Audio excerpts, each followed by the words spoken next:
اللهم صل على سيدنا محمد. اللهم صل على سيدنا محمد. اللهم صل على سيدنا محمد. لا إله إلا الله محمد رسول الله. لا إله إلا الله محمد رسول الله. لا إله إلا الله محمد رسول الله. لا إله إلا الله محمد رسول الله. لا إله إلا الله محمد رسول الله. لا إله إلا الله محمد رسول الله. لا إله إلا الله محمد رسول الله. لا إله إلا الله محمد رسول الله. لا إله إلا الله محمد رسول الله. بسم الله الرحمن الرحيم. السلام عليكم ورحمة الله تعالى وبركاته. الفاتحة بالقبول وتمام كل سول إلى حضرة الرسول صلى الله عليه وآله وسلم. الفاتحة.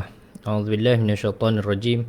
بسم الله الرحمن الرحيم. الحمد لله رب العالمين الرحمن الرحيم مالك يوم الدين. إياك نعبد وإياك نستعين.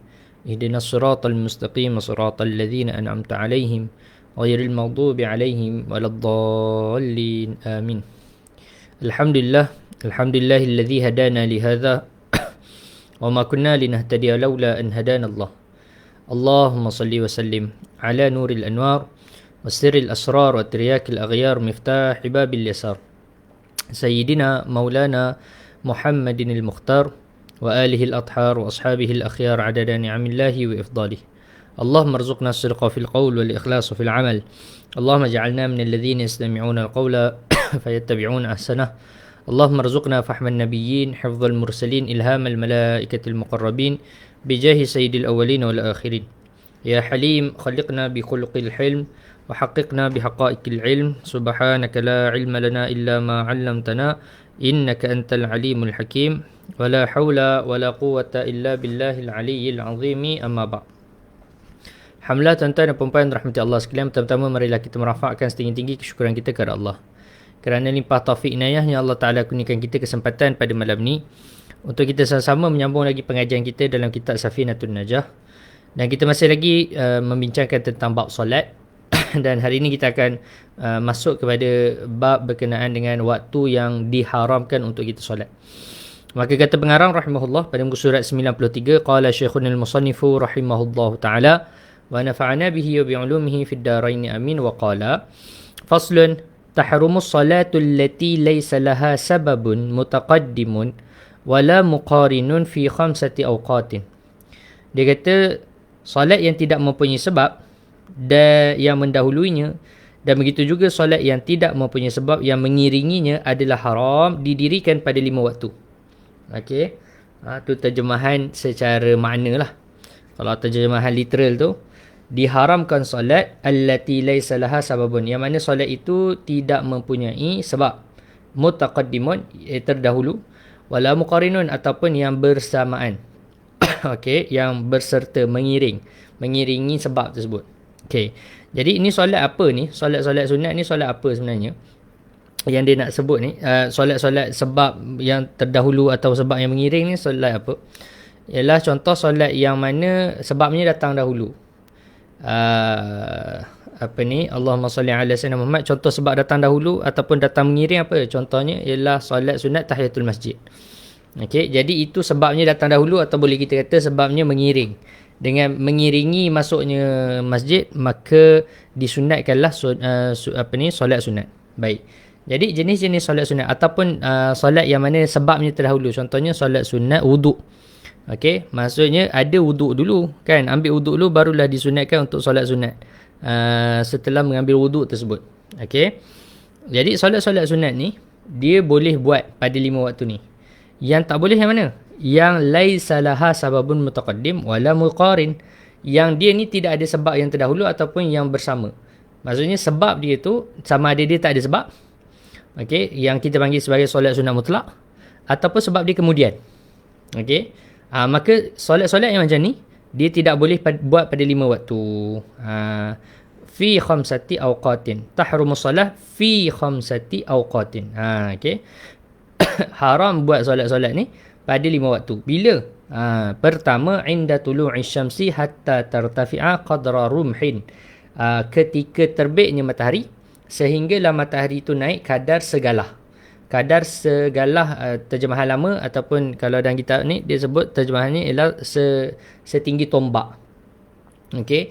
Dia ada bagi ukuran berapa tinggi tombak tu, boleh tengok dalam nota kaki tu. Dia kata ketinggian sebilah tombak adalah 7 hasta seorang manusia biasa. Ukuran satu hasta manusia biasa di sisi mazhab Imam Syafi'i ialah 61 cm. Ini bermakna 7 hasta menyamai 4.3 meter. Okay, so tombak tu tinggi dia 4.3 meter. Jadi kita orang Allahumma salli ala sayyidina Muhammad, orang Melayu kita panggil kalau 4.3 meter tu kita panggil galah lah. Nama dia galah. Okay, setinggi galah.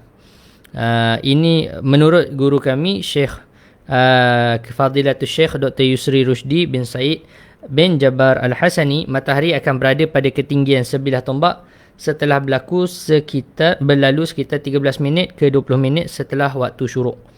Okey, waktu syuruk tu ialah waktu matahari tengah naik. Okey, matahari baru naik kan, baru keluar. Maksudnya kalau kita tengok di horizon, okey, maksudnya pertemuan antara langit dan bumi tu, okey, matahari baru keluar. Okey, dan dia nak naik ke kadar segalah tu lebih kurang dalam masa kita kata lebih kurang 17 minit sebenarnya. Okey, dia kata 13 ke 20 minit. Tapi lebih kurang lah, yang ni kiraan falak kan. Dia lebih kurang tu dalam 20 minit lah, kita to be safe side ambil 20 minit. So selepas 20 minit, jadi timing dia tu daripada terbit matahari sampai 20 minit tu, itu waktu yang haram solat. Okey, waktu yang haram solat. Okey, itu yang pertama. Yang kedua, wa indal istiwa'i fi ghairi yaumil jumu'ati hatta tazul. Dan ketika istiwa, ketika matahari tengah rembang, maksudnya matahari tengah ke atas, kedudukan lurus di atas kepala seorang pada selain siang hari Jumaat, sehingga matahari itu tergelincir, maksudnya dah masuk waktu zuhur. Jadi ketika mana kan istiwa tu matahari duduk atas kepala, itu ialah waktu haram, kecuali waktu hari Jumaat. Sebab apa? Jumaat ni seluruh waktu dia memang kita disuruh untuk beribadah. Selain daripada Jumaat, Allahumma salli ala sayyidina Muhammad, waktu istiwa ni dia tidak dibenarkan untuk solat. Okey, tengok situ. Menurut guru kepada para guru kami, iaitu Fadilatul Syekh Profesor Dr. Ali bin Jum'ah Asy-Syafi'i yang merupakan mantan mufti kerajaan Mesir, matahari akan berada tepat di atas kepala seorang pada 5 minit sebelum masuk waktu solat zuhur. Ya, dia lebih kurang 4 minit lah. Sebab kita kata 1 degree tu lebih kurang 4 minit. Okey, dia pergerakan satu darjah tu ialah 4 minit. Okey, dia ambil masa 4 minit lebih kurang. So kita kata sebelum masuk waktu zuhur, so maksudnya kalau zuhur pukul 1, 12.56 itu ialah waktu matahari tengah rembang. Okey, 12.56. Kalau masuk waktu pukul 1 lah, maksudnya masuk waktu zuhur tu pukul 1, dia punya tu 4 minit sebelum. Kalau ikut Syekh Ali kata 5 minit, lebih kurang. Kalau dalam kitab-kitab dulu dia kata sangat sekejap. Sebenarnya macam tak sempat pun nak semayang kan. Okey, tetapi kita kata lebih kurang macam itulah dia punya timing dia. Allahumma salli ala sayyidina Muhammad, selesai.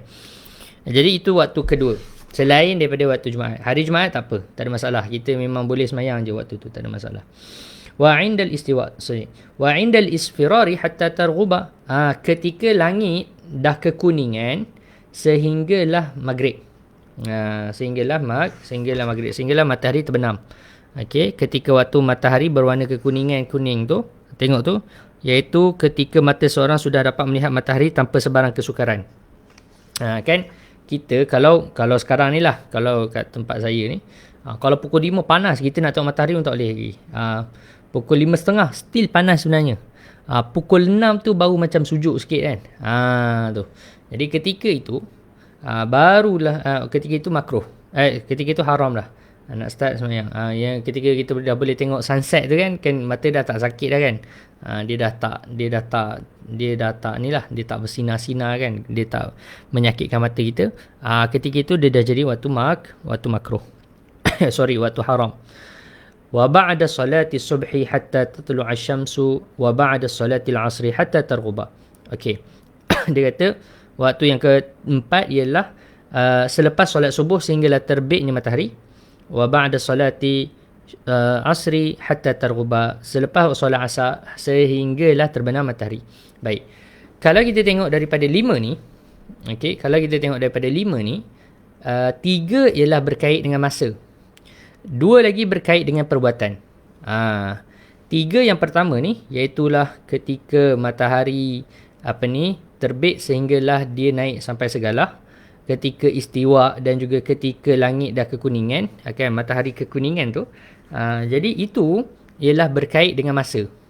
Okey, masa tersebut. Ialah ketika masa. Dia berkait rapat dengan masa. Tetapi yang lagi dua bawah tu, iaitulah selepas solat, dia ialah berkait dengan perbuatan. So maksudnya apa? Maksudnya kalaulah contoh kan, dia kata selepas solat subuh. Jadi kalau kita dah solat subuh pukul 6, kan sekarang masuk awal 5.57 kan, masuk dah. So kalau 5.57 tu kita dah semayang, lepas tu dah tak boleh semayang dah, walaupun langit masih gelap, matahari tak terbit lagi. Yang baru terbit fajar sodik kan, matahari tak terbit lagi, 6 suku kan, mana terbit lagi. Tetapi tetap dah haram kalau kita dah semayang. Itu maksud dia.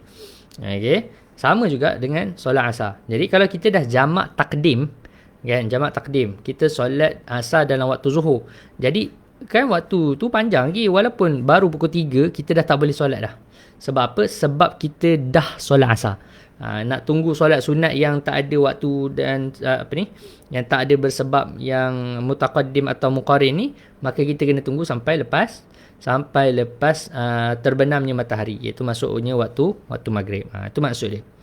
Jadi solat-solat yang tak boleh ni ialah solat sunat mutlak, solat sunat yang sebabnya datang kemudian. Contoh solat hajat.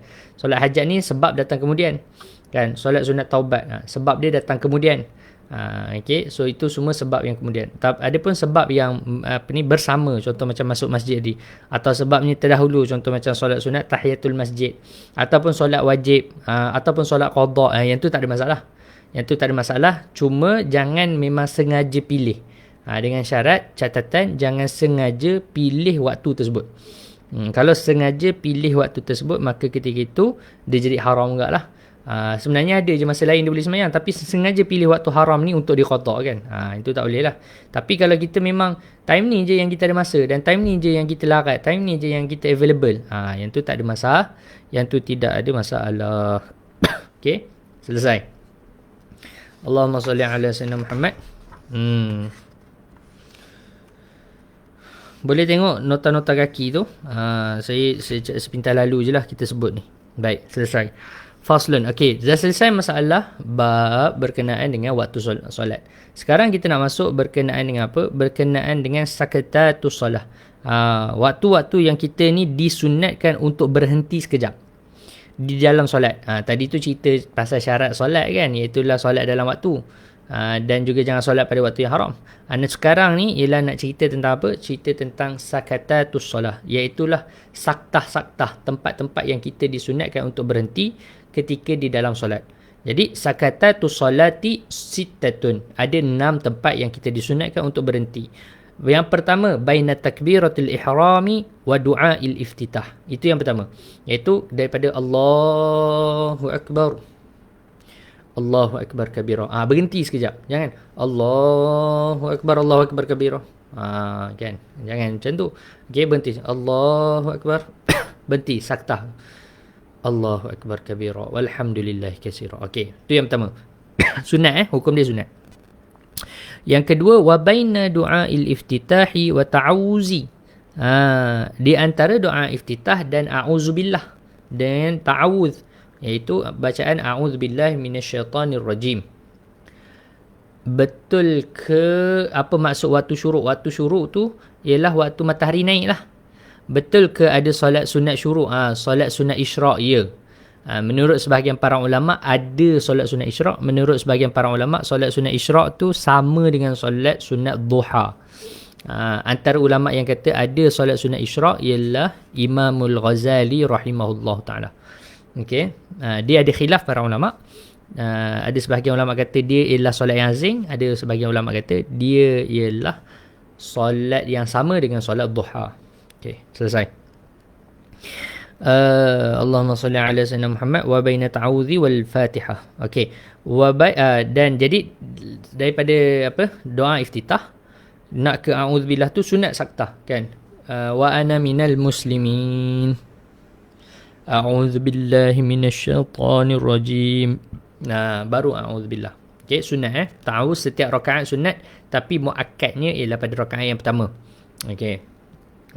Lebih dituntut pada rakaat pertama. Nah, sekarang sunat. Yang kedua, yang ketiga, wa baina ta'awudzi wal Fatihah. Di antara a'udzubillah dengan bismillah. A'udzubillahi minasyaitonir rajim. Bismillahirrahmanirrahim. Jangan a'udzubillahi minasyaitonir rajim. Bismillahirrahmanirrahim. Tak ada berhenti langsung kan? Berhenti sekejap. Wa baina ta'awudzi wal Fatihah. Wa baina al-akhir al-Fatihah wa amin dan waladdallin. Sunat berhenti sekejap. Amin. Jangan waladdallin. Jangan. Amin. Jangan macam tu. Berhenti. Waladdallin. Amin. Bahkan ada sebahagian kitab dikata sunat untuk baca doa Rabbighfirli. Okay, cuma yang tu bukan pendapat yang mu'tamad di dalam mazhab, tetapi benda tu boleh amal lah. Boleh amal, bukan tak boleh amal, boleh. Disebut oleh sebahagian ulama dan kitab-kitab mereka. Namun kata guru kami Maulana Lutfi, dia bukan antara sunat yang yang muktamad di sisi mazhab. Okey, nak buat boleh, dia tak salah. Tetapi kalau tak buat pun dia bukanlah satu menyebabkan khilafus sunnah ke khilaful aula ke makruh pun bukan. Okey, tak ada masalah kalau tinggal pun. Baik. Waalaikumsalam warahmatullahi wabarakatuh. Kemudian wabaina amin wa surah. Di antara amin dan surah, jangan amin bismillahirrahmanirrahim, jangan, sabar, berhenti dulu. Amin. Bahkan kalau kita ni imam, sunat dipanggil saktah latifah kan, maksudnya tunggu kadar bacaan Fatihah makmum. Jangan terus amin bismillahirrahmanirrahim, jangan, tunggu dulu. Berapa lama kadar bacaan Fatihah? Kita kata lebih kurang 30 saat kan, 30 saat ke 40 saat lah, kan, 30 saat ke 40 saat bacaan yang mu'tadil, bacaan yang tidak laju sangat, tidak lambat sangat. Okey, bacaan pertengahan, bacaan yang kita kata okey. Okey, dari 30 saat ke 40 saat. Okey, so Allahumma salli ala sayyidina Muhammad, huruf lah, dia tengok huruf. So dia sunat diam. Bacalah zikir ataupun bacaan surah tapi secara diam. Barulah lepas tu bismillahirrahmanirrahim. Jadi amin. Tunggu makmum habis baca Fatihah, barulah bismillahirrahmanirrahim. Macam tu. Okey, sunat Dan ini kata guru, ni antara sunnah yang banyak ditinggalkan lah. Ni ramai imam tak buat lah. Okey, ramai imam tak buat. Dia sunnah kan, tapi eloklah kita amal sunnah. Sebab apa? Dia punya tujuan macam ni, supaya makmum nanti boleh dengar kita punya bacaan surah. Kalau kita terus baca surah, makmum tengah sibuk nak baca Fatihah. Lepas tu kita baca surah. Jadi kadang-kadang makmum pun dia terganggu juga. Ada jenis makmum yang jenis lemah ni kan. Jadi dia dengar baca imam, jadi dia tak boleh nak fokus Fatihah. Jadi dia duk was-was kan Fatihah dia. Jadi kesian lah. Maka elok kita amalkan sunnah ni, iaitu berhenti seketika kadar Fatihah di antara Fatihah. Ni untuk imam lah. Antara amin dan juga surah. Okey. Tetapi yelah, kadang-kadang kita nak kejar masa. Contoh macam tarawih kan. Saya sendiri pun waktu tarawih tak amal lah sunnah ni kan. Tu satu benda. Kita ngakulah kesilapan, taksir kita dalam semayang kita. Tetapi kita cuba amalkan lah dalam solat fardu kan. Dalam solat biasa tu kita cuba amalkan sebaik mungkin lah. Okay, baik. Wa baina surati war ruku'. Dan di antara surah dan ruku', jangan terus ruku'. Contoh, Qul huwallahu ahad, Allahus samad, lam yalid wa lam yulad wa lam yakul lahu kufuwan ahad. Allahu akbar. Jangan macam tu. Wa lam yakul lahu kufuwan ahad. Allahu akbar. Biar nampak cantik. Saktah ni supaya apa? Nampak solat kita tu cantik. Okey. Nampak solat kita tu cantik. Satu, tertib. Kita panggil apa? Tertib. Supaya nampak solat tu dia tenang, dia tertib. Okey. Baik, selesai. Tak ada nampak kelam kabut kan. Tak ada nampak kelam kabut. Selesai. Kemudian fasal arkanul lati talzamu fiha tuma'ninah. Sekarang nak cerita tentang rukun-rukun yang ada tuma'ninah. Jadi ada 4 rukun yang wajib tuma'ninah. Kalau kita ingat lagi tak, kita belajar rukun solat tu, kan kita sebut asalnya rukun solat ni yang muktamad dalam mazhab kita, mazhab Imam Syafi'i radhiyallahu ta'ala anhu, ada 13 rukun sahaja. Tetapi kan dalam kitab kita ni, kitab Safinatun Najah ni sebut ada 17 rukun. Mana datang lagi 4 tu? 4 tu ialah tamakninah. Sebenarnya bab ni tak sebut pun tak apa. Tapi dia nak sebut lah sebab ini kitab ni untuk basic kan, untuk orang awam. Sebenarnya kita dah explain dari tu, tapi dia nak explain sebagai kita panggil tatimmatul fawaid lah. Dia nak melengkapkan fawaid, menyempurnakan faedah dia. Okey, walaupun kita dah explain dah explicitly kan. Maksudnya secara implicitly kita dah explain lah sebab dia dah letak kan dekat dalam rukun, tapi dia Syekh dia committed untuk cerita. Okey, cerita dekat kita, Allahumma salli ala sayyidina Muhammad, tentang perkara-perkara ni, benda-benda yang menjadi perkara penting untuk orang awam macam kita lah, insya-Allah, yang baru nak belajar ni kan.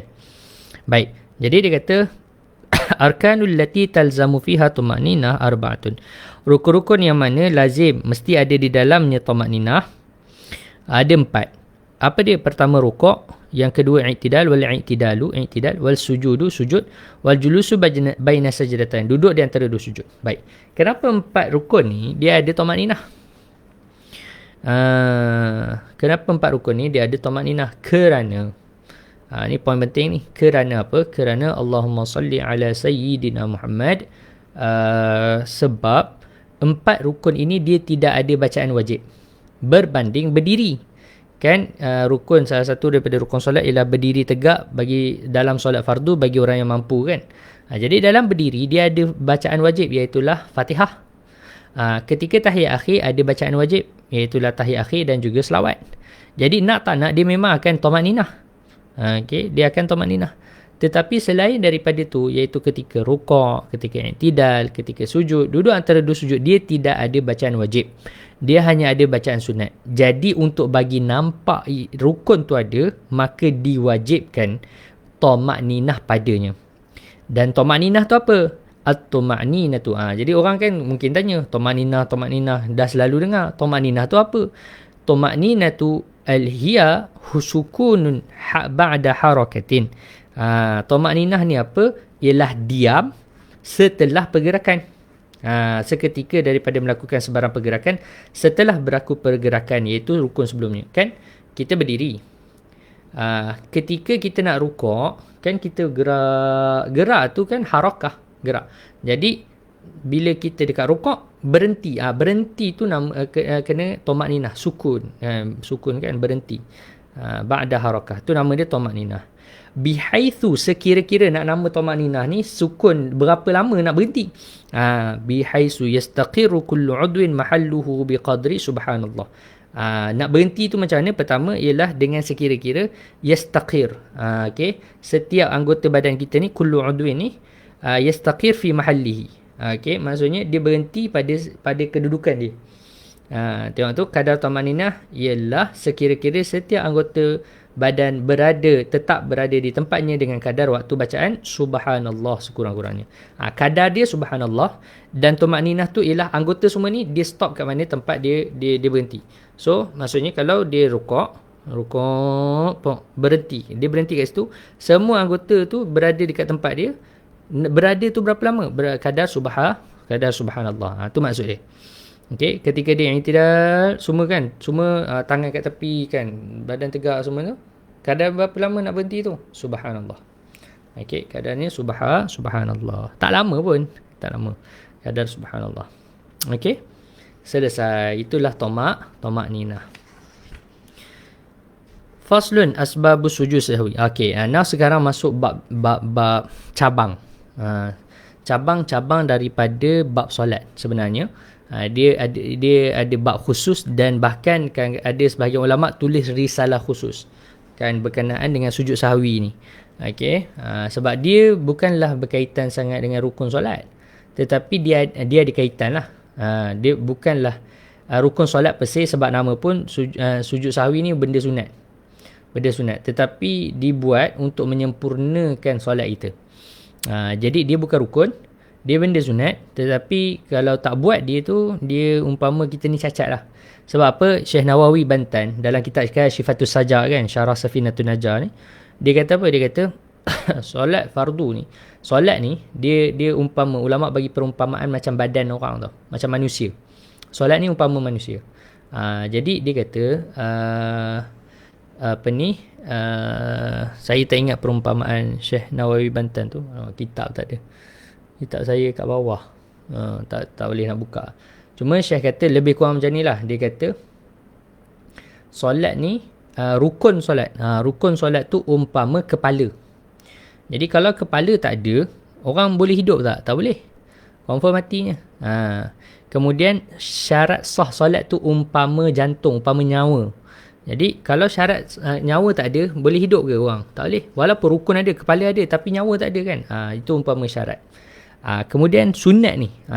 Sunat ab'ad. Sunat ab'ad ni kan? Sunat ab'ad ni maksudnya sunat yang dituntut. Okay? Sunat-sunat yang mana dia ni dituntut. Okay? Jadi sunat-sunat yang dituntut ni, Allahumma salli ala sayyidina Muhammad, dia umpama anggota badan. Dia umpama tangan, umpama kaki. Maksudnya manusia masih boleh hidup. Kan? Manusia masih boleh hidup. Ramai je orang tak ada tangan kan? Ramai je orang tak ada kaki. Boleh hidup tak? Boleh hidup. Tetapi cacat lah. Kita panggil cacat kan? Maksudnya susah. Boleh hidup tapi hidup dia susah. Maka solat yang tidak ada sunat-sunat ab'ad ini, dia ni umpama orang yang cacat. Jadi bila dia sujud sahwi, maka sebenarnya dia dah menampung balik dia punya kecacatan tu. Jadi tampung balik. Bila dia tak buat, dia tinggal sunat-sunat ab'ad ni, maka dia tampung dengan apa yang dinamakan sebagai sujud sahwi, supaya dia punya solat tu tak cacat. Dan sunat hai'ah, solat ni dia ada sunat dia, sunat hai'ah nama dia. Jadi sunat yang lebih rendah lah kedudukannya, yang maksudnya kalau kita tinggal, kita tidak disunatkan untuk sujud sahwi. Okay. Jadi sunat hai'ah ni banyak. Kalau tuan-tuan boleh tengok, ada seorang ulama daripada Tarim kan, Habib Sa'ad Al-Aidrus rahimahullah ta'ala. Dia ada karang satu kitab, nama dia kitab Khamsimi'ati Sunanis Salah kan, lebih kurang lah nama kitab tu. Maksudnya 500 amalan-amalan sunat di dalam solat. 500 sunat-sunat dalam solat. Jadi ada 500 sunat sebenarnya dalam solat ni. Ada 500. Sebenarnya banyak lagi kan. Sebenarnya banyak lagi. Dalam riwayat ada sebut kan, kisah-kisah para ulama yang kata sampai 1000, ada yang kata sampai 2000 sunat-sunat dalam solat ni kan. Tapi yang ada rekod yang kita boleh baca, yang dikumpulkan oleh Habib Sa'ad ni, ialah sebanyak 500 sunat dalam solat. Dan alhamdulillah, buku tersebut dah diterjemahkan oleh sahabat kami, Ustaz Syahir Syabuddin kan. Ustaz Syahir Syabuddin, beliau menetap di orang Kedah, sekarang menetap di Shah Alam. Menetap di Shah Alam dekat dengan Ustaz Omar kita. Beliau mengajar, kalau tak silap saya, di Allahumma salli ala sayyidina Muhammad, di mana tu? Di Yayasan Restu. Kalau tak silap saya, Yayasan Restu. Jadi beliau ada terjemah kitab 500 sunat-sunat dalam solat ni. Tuan-tuan boleh cari, kitab tu bagus. Okey, kitab tu bagus. Dan kalau ada di kalangan asatizah nak lebih advance ilmunya, beli kitab syarah kepada 500 ni pun dah ada dah. Tapi yang tu dalam bahasa Arab lah. Yang bahasa Arab. Dalam bahasa Arab tu yang dikarang oleh guru kami Dr. Luqman. Dr. Luqman ni dia dapat PhD hadis daripada Universiti Al-Azhar. Bukan senang. Orang Indonesia, masya-Allah, Dr. Luqman Al-Azhari.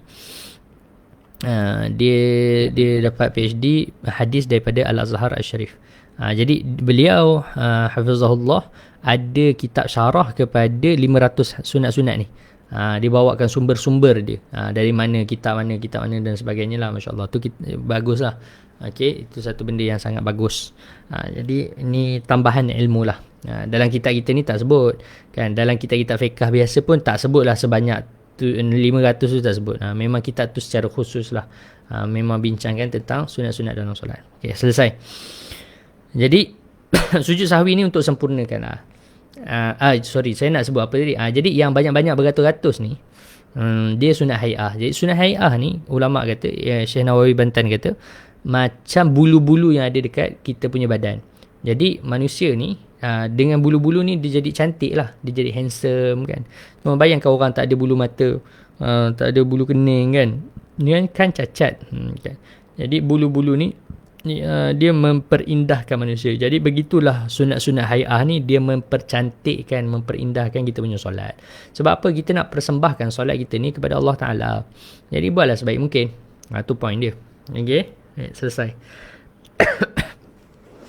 Kemudian jadi ini kita nak cerita tentang apa? Sunat sujud sahwi. Asbab sujud di sahwi arba'atun. Sebab-sebab disunatkan sujud sahwi ada 4. Saya lupa tadi.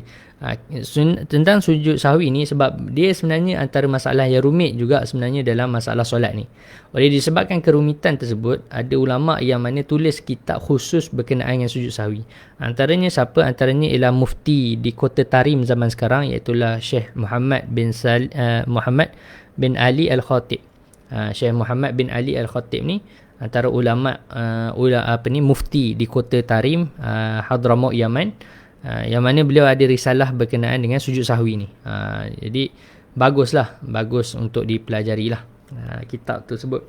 Okay, dalam tu dia cerita detail. Cuma di sini secara ringkas, sesuai lah dengan level kita tuan-tuan, insyaAllah.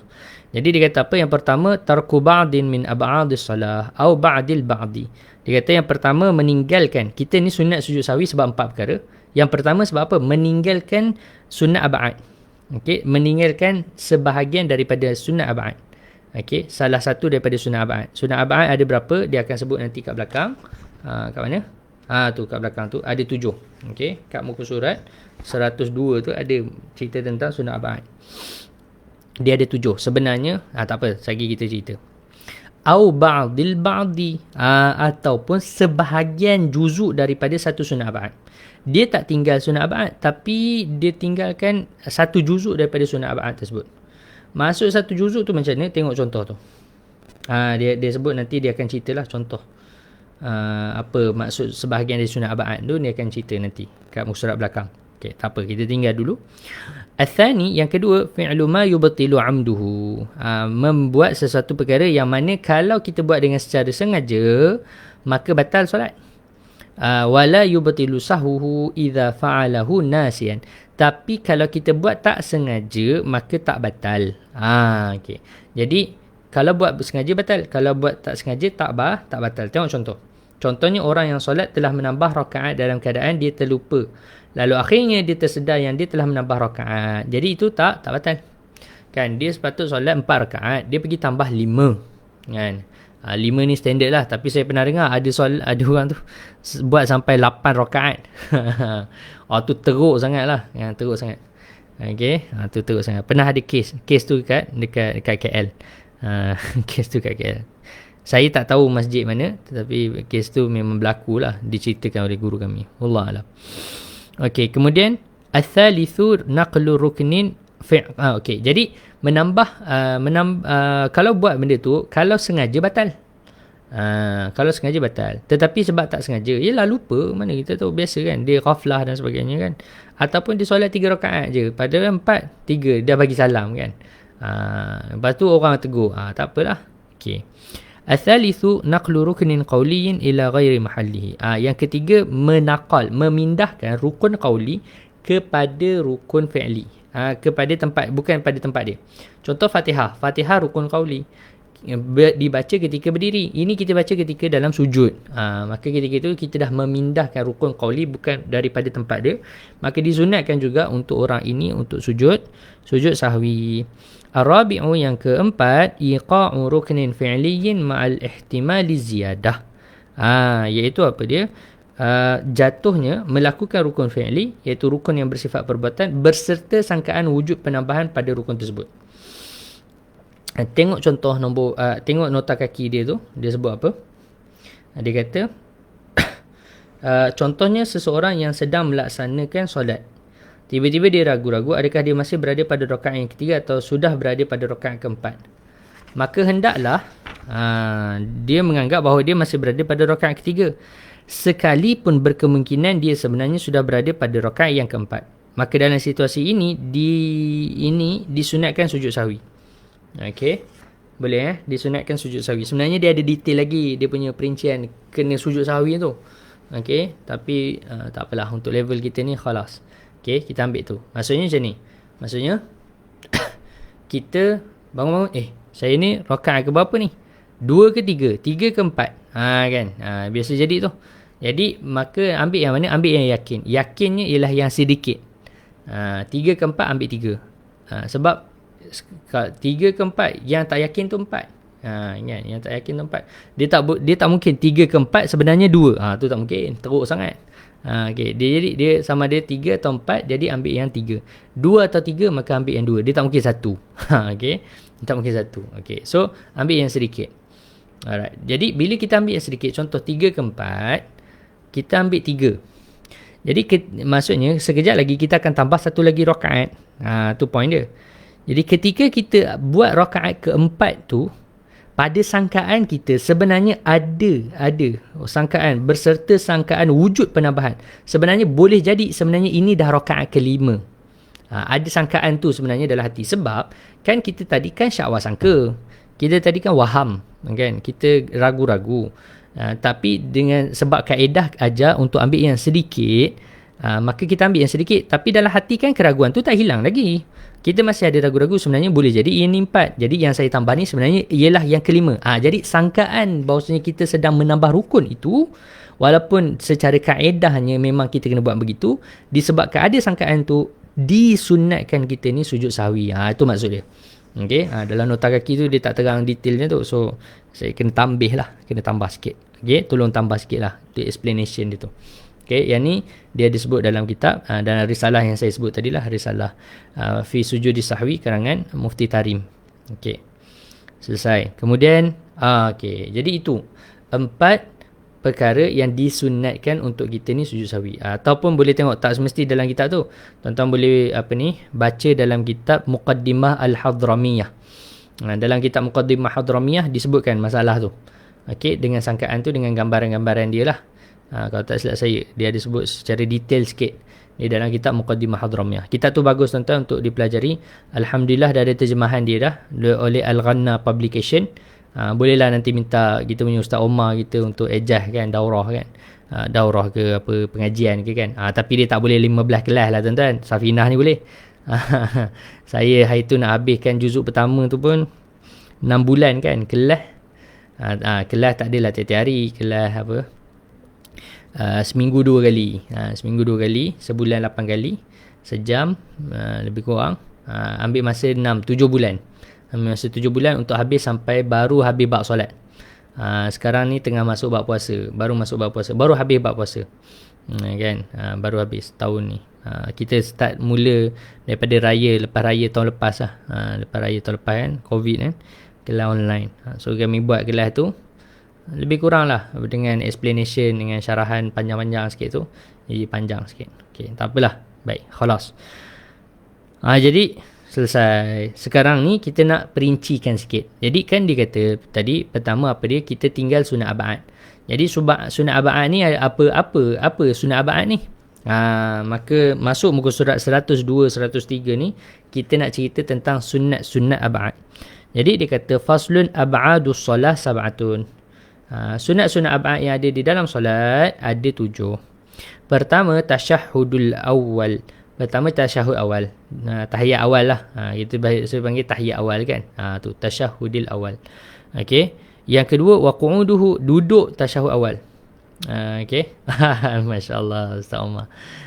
Itu tak apa, kita banyak Ustaz Omar boleh ngajar insya-Allah. Tok guru kita ramai lagi. Okey. Allahumma salli ala sayyidina Muhammad. Jadi tasyahud awal. Kemudian dan duduk tasyahud awal. Okey.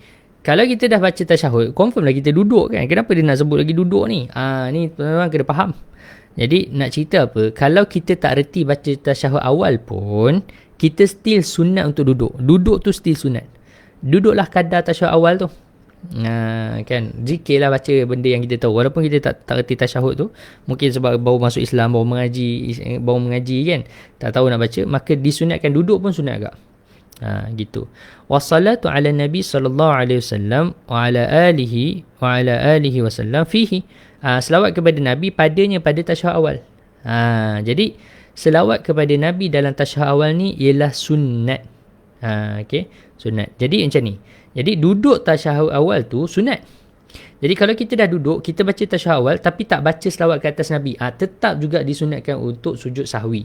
Inilah yang dia kata meninggalkan sunat ab'ad ataupun sebahagian daripada sunat ab'ad.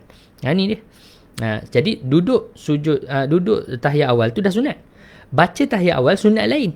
Baca selawat dalam tahiyat awal sunat yang lain. Jadi kalau kita tak tinggal sunat duduk tahiyat awal tu, kita duduk, kita baca tahiyat awal tapi kita tertinggal dia punya juzuk dia. Sebab nak menyempurnakan tahiyat awal tu, dia kena ada 3 komponen. Dia? Duduk, baca tahiyat awal dan baca selawat ke atas Nabi SAW. Jadi kalau tinggal salah satu ni, maka dia akan disunatkan untuk sujud sahwi. Tu maksud dia. Wassalatu ala ali fi tasyahudil akhir. Berselawat kepada keluarga Nabi pada tasyahud akhir. Dalam tasyahud awal tidak disunatkan lah. Zahir daripada kalam ni tak sunat. Okey. Allahumma salli ala sayyidina Muhammad. Tetapi yang disunatkan ialah pada tasyahud akhir. Okey. Wal qunut, dan baca kunut. Wa qiyamuhu, berdiri pada kunut. Sama juga kalau dia baru belajar Islam kan. Kecil-kecil dulu tak belajar. Jadi dia tahu, dia tak reti baca kunut, dia tetap disunatkan untuk berdiri ketika kunut. Berdiri kadar kunut lah. Angkatlah tangan kan. Doa lah apa-apa dalam hati. Kalau tak reti bahasa Arab, doa ada hati bahasa Melayu. Okey. Tapi kunut ni simple je. Kan, kunut ni dia kena ada doa wassana kan, pujian dan juga doa permintaan. Okey, jadi kata para ulama sekurang-kurangnya apa? Ighfir lana ya ghaffar. Tu doa dan juga sana. Ighfir lana tu doa, ampunkanlah kami, ya ghaffar, wahai maha pengampun. Jadi dia ada doa, dia ada sana, pujian kepada Allah Taala. Sebab kunut tu ialah doa kan, Allah mahdini fi man hadait kan, wa afini fi man afait kan, kita minta hidayah, kita minta keafiatan. Wa tawallani fi man tawallait wa barik li fi ma ta'it, kita minta keberkatan. Wa qini syarra ma qadait kan, itu semua doa. Fa innaka taqdi wa la yuqda alai, itu mula pujian. Fa innahu la yadhillu ma walai wa la yu'izzu man adai tabarak rabbana wa ta'ala falakal hamdu ala ma qadait. Itu semua ialah pujian. Okey, pujian. Jadi kunut ni apa dia? Ialah doa dan pujian. Okey. Jadi sekurang-kurang kata para ulama ialah apa? Contoh macam tadi lah. Irhamna ya Rahman. Rahmatilah kami wahai Ar-Rahman. Okey, wahai Ar-Rahman. Begitu. So ighfir lana ya Rahman. Ighfir lana ya Ghaffar kan. Ultuf bina ya Latif. Tu semualah samalah, doa dan juga pujian. Doa, pujian, doa, pujian. Okey, selesai. Kemudian Allahumma salli ala sayyidina Muhammad. Tu Ustaz Omar kita tolong tulis tu. Jazakumullah khairul jazak. Kemudian wassalatu wassalam ala Nabi sallallahu alaihi wasallam, sallallahu alaihi wa ala alihi wasallam wa alihi wa sahbihi fihi. Berselawat dan juga ucapkan salam kepada Nabi, ahli keluarga Nabi dan sahabat Nabi pada doa kunut. Okey, ketika kunut. Jadi kalau kita tinggalkan salah satu daripada ni, sebenarnya kat sini ni banyak ni. Selawat kepada Nabi 1, ucap salam kat Nabi 2, selawat kat ahli keluarga 3, salam kat ahli keluarga 4, selawat kat sahabat 5, salam kat sahabat 6. Jadi sebenarnya kat sini banyak sunat ab'ad tu. Sebab itu di dalam kitab Kashifatus Sajak, Syekh Nawawi Bantan dia kata apa? Sunat ab'ad ni ada 20. Kalau kita perincikan daripada 7 ni, sebenarnya kalau kita pecah-pecah, kita nak detailkan, kita nak perincikan betul-betul ada berapa? Ada 20 sunat-sunat ab'ad. Ada 20 sunat-sunat ab'ad. Okey. Tapi kita ingat yang 7 ni pun cukup lah tuan-tuan. Jadi dia kalau kita bagi lebih-lebih pun dah tengah-tengah malam ni kan, dah tak ingat dah. Okey. Fasal. Okey, masuk fasal yang baru tuan-tuan. Ni fasal ni panjang sikit. Okay, kita cuba habiskan malam ni dengan fasal yang terakhir ni lah, iaitulah fasal berkenaan dengan batal semayang. Perkara-perkara yang membatalkan semayang. Tuan-tuan ingat lagi, syarat yang ke-10 daripada syarat-syarat sah solat ialah apa? Ialah Allahumma salli ala sayyidina ialah syarat 10 ke? Yang ke-8 kot. Syarat 8 syarat sah semayang ialah apa? Yang ke-8, meninggalkan perkara yang membatalkan solat. Okey, jadi dekat mana yang dia cerita perkara yang membatalkan solat ni? Dia cerita dalam fasal ni. Tabtulus salatu faslun. Ini satu fasal pada membicarakan tentang perkara-perkara yang membatalkan solat. Tabtulus salah, batallah semayang, bi arba'a asyarata khoslatan. Okey, dengan sebab 4 perkara. 14 perbuatan. Apa dia? Pertama, bil hadath, dengan sebab berhadas. Maksudnya sama ada hadas kecil atau hadas besar. Kita terkentut, terkeluar air mani, terkeluar air kencing, apa-apalah, keluar sesuatu ataupun bersentuh lelaki perempuan, ataupun kita pegang kemaluan, ataupun hilang akal, maka semua tu dengan sebab hadas, maka batal solat. Yang kedua, wa bi wuqu'in najasati fih najasati illam tulqa halan min ghairi hamlin. Ni panjang, dia tengok nota kaki tu panjang kan. Dia kata apa? Dengan batal solat sebab sebab najis terkena ke badan orang yang sedang solat sekiranya najis tersebut tidak dibuang dengan segera tanpa menanggung najis tersebut. Bukan kena kat badan kena, ialah kalau kena kat badan macam mana nak keluarkan? Kena kat pakaian lah. Kalau kena kat badan macam mana nak buang? Maksud di sini kena kat pakaian. Wuqu'in najasah. Wuqu'in najasah ni pada pakaian. Macam mana kena kat badan kan, macam pelik. Kena kat badan, kena kat tangan. Kalau kena kat tangan, kita macam nak buang. Sebab dia kata tak boleh tanggung. Kalau kita kuis, kena kat tangan juga. Okay. Maksudnya kita kena lepaskan. So kita tengok nota kaki dia. Wallahualam lah macam mana taswir kena kat badan kan. Saya payah sikit lah nak faham kena kat badan. Tapi yang mudahnya ialah kena kat pakaian. So sebab tu kalau contoh tuan-tuan tengok jubah imam kan, jubah imam ataupun jubah habib-habib kan, dia ada jubah luar kan, dia ada jubah, dia ada qamis ni yang ada butang sampai pusat tu. Kemudian dia ada jubah lepas tu kan, jubah terbelah tengah tu, yang tu nama dia, yang tu orang panggil jubah kan, jubah. Kalau qamis yang kita baju lah, kan, baju dalam tu, jubah dalam tu. Okay. So kalaulah najis tu kena kat baju, so dia boleh lepaskan je baju tu, baju luar tu. Tu kegunaan lah, kegunaan praktikal kalau najis jatuh. Okay. So kita tengok sikit nota kaki, iaitu najis hendaklah dibuang. Dia kata kena buang segera tu, maksud segera macam mana? Hendaklah dibuang sebelum berlalu kadar waktu bagi sekurang-kurang tamakninah, iaitu kadar subhanallah. Kalau dah kadar subhanallah walhamdulillah wala ilaha illallah wallahu akbar, itu dah panjang dah kan. Jadi dia kena buang segeralah. Maksudnya dia memang nampak tai tu jatuh, kelepuk kan. Dia memang usah kan. Dia contoh macam nak faham masalah ni, nak taswir kan, nak gambarkan masalah ni. Dia tengok ada cicak jalan kan. Oh, cicak tu betul-betul atas dia pun bercicak tu berak kan. Kena baju dia. Jadi dia lepaskan baju tersebut. Okey, dia lepaskan baju tersebut. Jadi ataupun jatuh atas ridak dia, atas dia punya burdah dia, maka dia lepaskan burdah dia, maka sah sembahyang dia. Tapi kalau ambil masa lama, maka ketika itu batal lah. Dia kena sembahyang balik. Dia kena cuci, pergi sembahyang balik.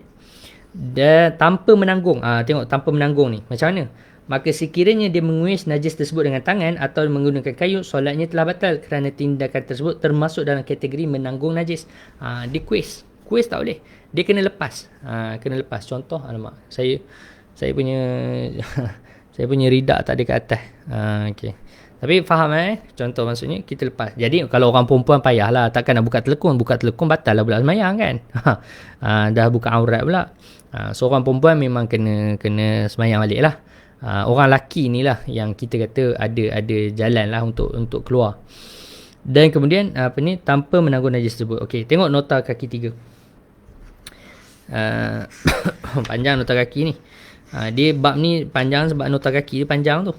Sebab tu kita ambil masa panjang sikit. Tapi bab ni penting, sebab tu saya tak baca laju. Bab lain tu saya tak kisah sangat, so saya baca laju lah. Sebab dia bukanlah tak penting kan. Macam sunat abad tadi kan, dia tak penting sangat. Bukan tak penting, dia penting, tetapi dia bukanlah yang urgent, yang semua orang wajib tahu. Tak. Yang ni urgent, semua orang wajib tahu. Sebab ini yang sahabat tes semayang ni kan, kita punya semayang diterima ataupun tak. Jadi sebab tu kena ambil masa sikit untuk kita faham, insyaAllah. Jadi dia kata, tengok tu peringatan, seseorang yang terkena najis waktu sedang solat di dalam masjid dalam keadaan dia mampu menghilangkan najis tersebut daripada dirinya tanpa dia menjadi bernajis, dia diharamkan membuang najis tersebut ke dalam masjid. sekiranya najis tersebut akan menajiskan pula masjid dalam masa yang sama, waktu solat tersebut masih panjang, maka dia hendaklah memberhentikan solatnya dan membuang najis tersebut keluar masjid. Seterusnya, dia hendaklah mendirikan solat sekali lagi dari awal. Namun sekiranya dia sudah berada pada akhir waktu solat, sedangkan najis tersebut sekiranya dibuang di dalam masjid akan menajiskan pula masjid, hendaklah dia membawa najis tersebut ke dalam masjid dan meneruskan solat agar dia dapat solat di dalam waktunya. Selepas itu, dia diwajibkan membersihkan kawasan masjid yang telah bernajis tersebut. Ini poin penting. Tambah zaman sekarang, najis tai burung kan jatuh atas pakaian, tu lagi payah lah. Tai burung lagi susah nak hilang. Kan? Tai burung lagi susah nak hilang. Okay, Allah Akbar. Tu ujian lah, ujian. Baik, Allahumma salli ala sayyidina Muhammad. Jadi dia tak boleh, kalau dengan sebab dia lepas tu menyebab kotor pula masjid, tak boleh, haram. Tambah zaman sekarang ni masjid kita ada kapet. Okey lah, macam Masjidil Haram tu lantai je kan, tiles je. Kan, tapi still mengotori masjid haram ke? Tak boleh ke? Kan, apatah lagi lah kapet lah. Tu lagi problematik lah. Of course batal, Tuan Rizwan. Kan, kalau lepas solat baru sedar ada najis cicak melekat dekat kaki, solat batal. Kalau memang kita bagi salam tu, kita tengok tapak kaki kan, kita angkat kaki macam tu, kita tengok, apa hitam-hitam ni, tengok. Ataupun kita kita lepas solat tu, kita kalihkan kaki kita ke depan kan, kita duduk bersila, tengok ada tai. Ketika tu confirm batal, sebab confirm najis tu ada ketika kita semayang. Tapi maksudnya kalau kita tengok tu, sedar tu ialah selepas dah keluar daripada masjid contohnya, ataupun dah lama 10 minit dan kita dah bergerak dah daripada tempat solat tu kan. Jadi di situ ada ihtimal, ada kemungkinan bahawasanya kita baru je terpijak, bukan waktu solat. Tapi kalau memang betul-betul lepas solat tu kita tengok kaki kita ada tai cicak, tu confirm lah kita dah ada najis ketika kita solat. Yang tu confirm batal dan wajib untuk kita qada. Wajib qada, bukan qada, ialah solat balik lah. Solat balik. Okey, selesai. Yang ketiga, inkishafu wa inkishafil aurati illam tustar halan. Dia kata solat akan batal dengan sebab aurat terdedah sekiranya aurat tidak ditutupi dengan segera. Sama ada dengan perbuatan kita atau dengan perbuatan orang lain, sama je. Kalau tak cepat-cepat tutup, batal. Tengok nota kaki tu, iaitu dia hendaklah menutup semula auratnya sebelum berlalu kadar waktu bagi sekurang-kurang tamaninah, iaitu kadar subhanallah lah, sama juga macam tadi tu, najis tu. Ini sekiranya aurat terdedah disebabkan tiupan angin atau disebabkan perbuatan orang ataupun monyet yang sedang solat tersebut dalam keadaan dia terlupa. Namun sekiranya orang yang sedang solat tersebut membuka auratnya dengan sengaja, atau ada binatang yang membuka aurat tersebut, atau ada orang lain sekalipun kanak-kanak yang belum memayis yang membuka aurat, contoh anak kita kan kacau, orang yang sedang solat, solatnya akan batal serta-merta sekalipun dia menutup aurat semula auratnya dengan segera. Ni menurut Imam Baijuri. Tak silap saya masalah ni ada khilaf. Sekejap saya tengok sekejap. Saya tengok.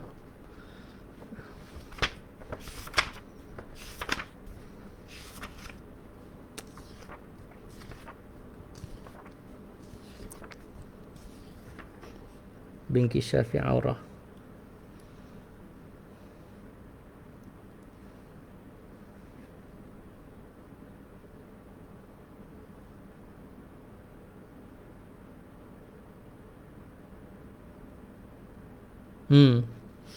Syekh kata wa fi masalah khilaf. Dia ada khilaf ni, masalah ni. Cuma dalam kitab Nailul Rajab pun dia tak sebut. Dia kata sebab kitab yang disebut ni dia ambil Haisyah Bajuri lah, tapi dalam Nailul Rajab dia disebut, dia kata illam yustaru qabla al-madi aqall at-tuma'ninah fima idza tayyara rihus sutrah fa in tayyaraha ghairuh. Maksudnya kalaulah jika angin yang membuka dia punya kain tu, buka aurat dia, contoh kan kipas sekarang ni ada sebahagian masjid surau tu yang pakai kipas besar tu kan, kadang-kadang terangkat juga kain kan, kalau dia pasang full volume ke apa ke, ataupun yang kipas besi tu kan, jadi boleh terangkat kain. Jadi ketika itu kalau dia tutup cepat-cepat dia tak batal. Okay. Tapi dia kata fa in tayyaraha ghairuhu, kalau yang mengangkat, yang buka tu ialah benda lain, Ghairur rih, selain dari angin. Yang ni yang disebut nota kaki ni selain daripada angin tu. Iaitu sama ada manusia ataupun binatang ataupun kanak-kanak even yang belum memain sekalipun kan. Dia kata dur wa in saturahalan wa in sutirahalan, walaupun ditutup secara cepat-cepat, tetapi wa hadha dalam nota kaki Syekh Mustafa bin Sumaid ni, Syekh Mustafa bin Sumaid, Dr. Mustafa ni guru kepada guru saya lah, Habib Mustafa ni. Dia ni antara guru di Universiti Ahqaf, Universiti Ahqaf di Tarim, Yaman kan. Dia antara ulama besar, ulama yang muda lagi kan, tapi masya-Allah ilmu hebat kan. Dia buat ringkasan kepada kitab Tuhfatul Muhtaj, masya-Allah. Ajib. Jadi dia kata apa? Dia kata wa fil mas'alah khilaf. Dia kata masalah ni ada khilaf sebenarnya. So, saya ingat masalah ni ada khilaf. Cuma saya tak ingat dia punya khilaf tu macam mana. Okay. Seingat saya benda tu khilaf. Cuma yang dipegang, yang kata batal ni tak salah saya ialah Imam apa? Oh. Okey. Kalau ikut daripada dhabit saya, macam yang disebutlah betul batal. Ada khilaf tapi yang muktamadnya batal. Kalau ikut Imam Bajuri, ni apa yang saya belajar daripada Ustaz Ali Asad, dia kata batal jugalah. Itu yang muktamad. Dia kata ada khilaf tapi saya tak puas hati lah pula kan. Tak apalah. Nak buka kitab banyak-banyak pula malam-malam ni kan. Saya tak apalah. Okey, kita hold lah. Kita ikutlah apa yang ditulis dalam kitab ni kan. Khalas. Saya jenis macam tu tuan-tuan. Kalau saya tak puas hati tu, saya suka buka kitab kan. Itu kadang-kadang kelas saya tu jadi lambat kan. Tapi kita ni daurah lewat malam Ramadan ni kan. Kita nak bagi habis lah kan. Jadi kita stick lah dengan apa yang kitab sebut, insyaAllah khair. Baik. Sebab apa yang disebut tu betul juga, bukan salah kan. Cuma saya suka ni lah. Saya suka baca lebih sikit. Okay, tak apalah tu. Yang keempat. Allahumma salli ala sayyidina Muhammad. Wa bin nutqi bi harfaini aw harfin mufhimin amdan. Yang keempat, salat juga akan batal dengan sebab percakapan dengan menggunakan dua huruf yang disebut secara berturut-turut dengan sengaja, sama ada dua huruf itu difahami atau tidak, atau percakapan dengan menggunakan satu huruf yang difahami secara sengaja. Okey. Kalaulah kita menuturkan bercakap lah. Dia bercakap ni tak semesti difahami. Kan? Tak semesti difahami. Dua huruf. Contoh batuk. Batuk ni berapa huruf? Alif, ha, ada qaf ke kaf kan? Ada 3 huruf. Jadi kalau kita sengaja batuk, batal. Sengaja batuk, bukannya memang batuk yang ghalabah, dipanggil ghalabah, maksudnya kita tak kawal, benda tu memang kita sakit, kita memang tengah sakit batuk kan. Jadi yang tu ghalabah tu tak apa. Okay, tu tak batal. Yang ni kita sengaja nak cover malu ke sebagainya, kita buat-buat batuk kan. Yang tu batal semayang. Okay, pendapat muktamad sebut kat sini kan, batal. Sebab apa? 3 huruf. Apatah lagi kalau lebih-lebih lah. 2 huruf yang tidak difahami pun batal. Berdehem sama. Kan? Ni kadang-kadang ada orang dia salah baca, dia buat-buat batuk kan, nak cover dia punya kesalahan, ataupun dia terlupa nak cover dia punya lupa tu, dia buat-buat batuk, dia buat-buat berdehem. Yang tu batal semayang. Okey, batal. Menurut qaul muktamad lah. Cuma masalah ni dia ada kita panggil apa, jalan keluar lah di sisi para ulama kan. Jalan keluar. Sebab ni antara masalah yang orang ramai tak tahu. Orang ramai jahil kan. Dia ramai jahil. Kemudian dia kata Allahumma salli ala sayyidina Muhammad, ataupun satu huruf. Dia sebut sini 2 kan. Habis tu kalau satu huruf, dia kata kalau satu huruf tak batal, kecuali satu huruf yang ada maksud yang difahami. Yang difahami. Contoh huruf apa? Huruf qi. Dalam kitab huruf qi. Sebab qi ni maksudnya wiqayah. Kita maksudnya kita mohon perlindungan kan. Mohon perlindungan qi. Daripada perkataan wiqayah. Okay, so itu dia dikira memberi maksud. Sebab huruf qaf. Qaf tu satu huruf je. Tapi baris bawah lah qi. Tu baca qi kan. Itu maksudnya ialah perlindungan. Yang tu batal. Okay, kalau sengaja sebut. Okey, selesai. Kemudian yang kelima, wallahu taala alam. Saya ingat sampai habis, tak sampai habis ini, tak apalah. Okey. So insya-Allah esok kita akan sambung berkenaan dengan apa? Berkenaan dengan perkara-perkara yang membatalkan solat. Wallahu taala wa a'lam. Wa sallallahu ala sayyidina Muhammad wa ala alihi wasallam. Assalamualaikum warahmatullahi taala wabarakatuh.